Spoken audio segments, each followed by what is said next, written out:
Alright, what's up guys? Welcome back to the video. I know I've been back after a long time, after a long gap. It's been almost like 2-3 weeks. It's been almost a month since I've been back.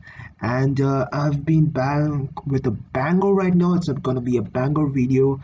And in today's video, we're gonna dive deep into a detail and study what is a martial art, right? So what is a martial art, and we're going to study and look in each and every aspect. What are the different types of martial arts? What is the easiest type of martial arts you can learn? What is the difficult one? The benefits of martial arts, the disadvantages of martial arts, how martial arts got evolutionized, the history, it's anything, much more. So we're gonna learn a lot about this. All right.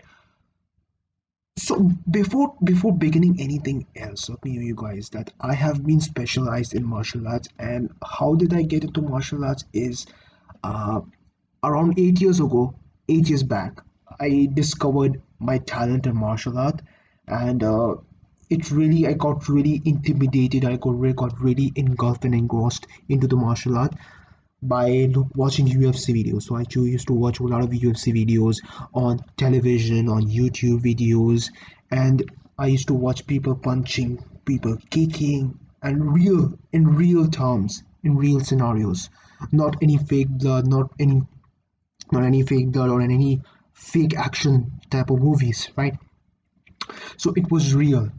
No any WWE or federation just for entertainment purposes, just was for real, right? So I got really intimidated, I got really passionate about it. I started, why not I start practicing some forms of martial arts? Why not I study about martial arts? So from that day, from the next day, I began studying martial arts with deep interest, with deep passion. Started studying its forms, its ideology, its history, its evolution, and not just one form. But at the same time, I started studying multiple forms of martial arts, their ideology, their evolution, their benefits, their incorporation into the martial arts industry, right? For since then on, I kept on increasing my knowledge by studying several forms of martial arts, like be it Muay Thai, be it Taekwondo, be it KRAV Maga, be it Capoeira, be it kickboxing, karate, Wing Chun, Salat, etc., etc. So I got really mad, and the best thing which really fascinated me was my own improvements. So I used to record videos on my phone. I used to do a lot of martial arts sessions, do a lot of kickboxing session. I used to do heavy back workouts on the punches, kicks, etc. But one thing I found out that majority of the guys, they don't train their legs, right? So they don't train their legs. And Taekwondo. So Taekwondo got evolutionized, got emerged in South Korea. South Korea got this term Taekwondo. Taekwondo specifically means speed. It derives from speed, agility, flexibility, and you have to be really agile, right? So we have seen some of the world's most disastrous kicks. Where are they coming from? Where have they derived from? It's derived from the Taekwondian athletes, right?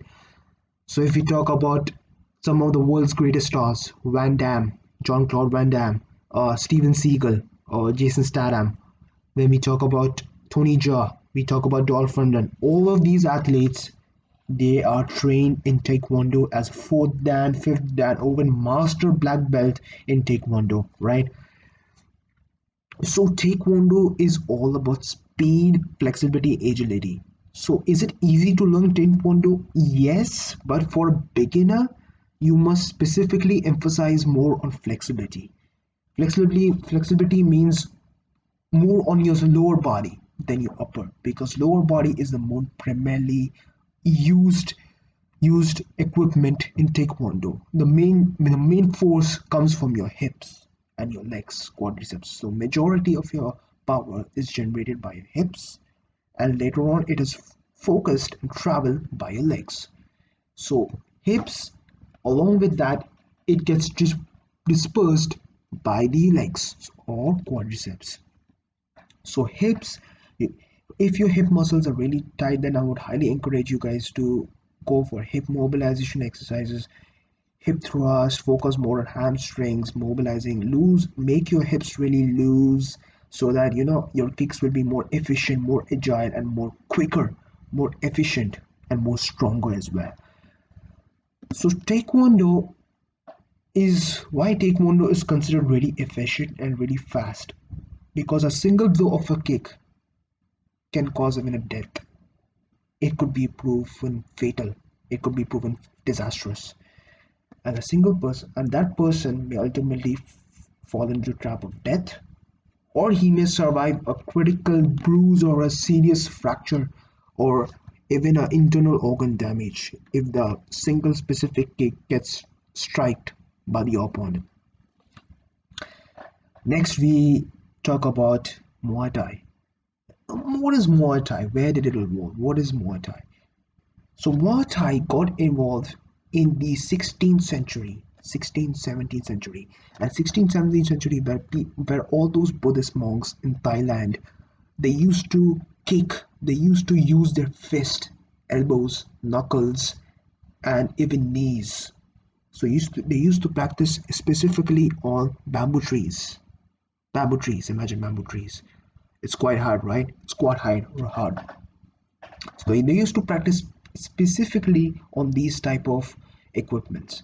So their main precise target was not something else but bamboo trees.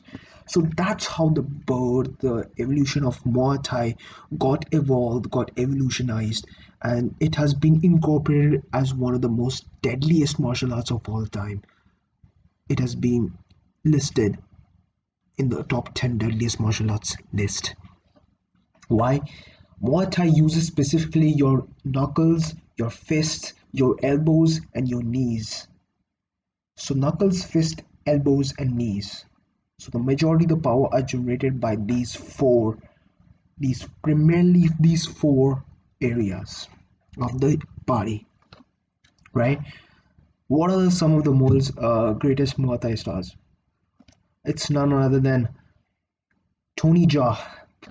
The Tony Jaa is exceptionally a Muay Thai athlete, a poor Muay